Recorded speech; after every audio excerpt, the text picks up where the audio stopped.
નમસ્તે મિત્રો, આપ જોઈ રહ્યા છો ભારતીય જનસંદેશ સમાચાર. હું છું દિનેશ કુમાર બાબરિયા, ભાવનગર.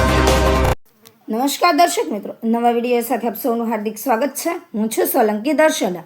15મી ઓગસ્ટે સંસ્કૃતિ સ્કૂલ વિદ્યામંજરી જ્ઞાનપીઠ કેમ્પસ ખાતે 80મા સ્વાતંત્ર્ય પર્વની ઉજવણી કરાઈ હતી. સિહોર શહેરની સુપ્રસિદ્ધ શૈક્ષણિક સંસ્થા સંસ્કૃતિ સ્કૂલ વિદ્યામંજરી જ્ઞાનપીઠ કેમ્પસ સિહોર ખાતે દેશભક્તિ અને રાષ્ટ્રપ્રેમના માહોલમાં ભારતના 80મા સ્વાતંત્ર્ય પર્વની ભવ્ય અને હર્ષોલ્લાસભેર ઉજવણી કરવામાં આવી હતી. શાળાની પરંપરા અનુસાર વર્ષ 2026 દરમિયાન ધોરણ 10 એસએસસી બોર્ડની પરીક્ષામાં શાળામાં પ્રથમ સ્થાન પ્રાપ્ત કરનાર વિદ્યાર્થી શ્રી ખમણ અભિષેકના વરદ હસ્તે રાષ્ટ્રધ્વજ ફરકાવવામાં આવ્યો હતો.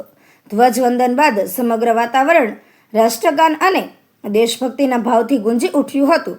સ્વાતંત્ર્ય પર્વની ઉજવણી નિમિત્તે શાળાના વિદ્યાર્થીઓ તથા શિક્ષકો દ્વારા દેશભક્તિ ગીતો, વક્તવ્યો તેમજ દેશને લગતી વિવિધ સાંસ્કૃતિક કૃતિઓ રજૂ કરવામાં આવી હતી.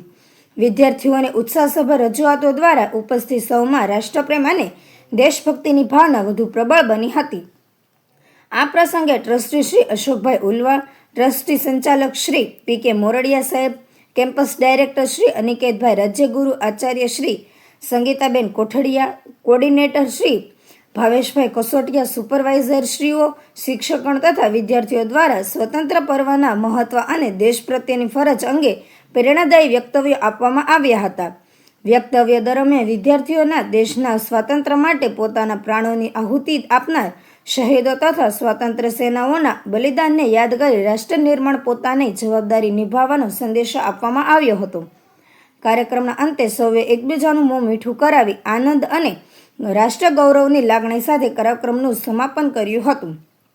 સમગ્ર કાર્યક્રમને સફળ અને યાદગાર બનાવવા માટે વિદ્યામંજરી જ્ઞાનપીઠ શાળા પરિવારે ઉત્સાહપૂર્વક જહેમત ઉઠાવી હતી. સમગ્ર કાર્યક્રમ દરમિયાન શાળા પરિસર તિરંગાના રંગો, દેશભક્તિના ગીતો અને ભારત માતા કી જયના જય ઘોષથી ગુંજી ઉઠ્યું હતું. રિપોર્ટર જીતેન્દ્ર સોલંકી, સિહોર. 80મા સ્વાતંત્ર્ય પર્વની વિદ્યામંજરી જ્ઞાનપીઠ કેમ્પસ ખાતે થઈ રહેલી ઉજવણીમાં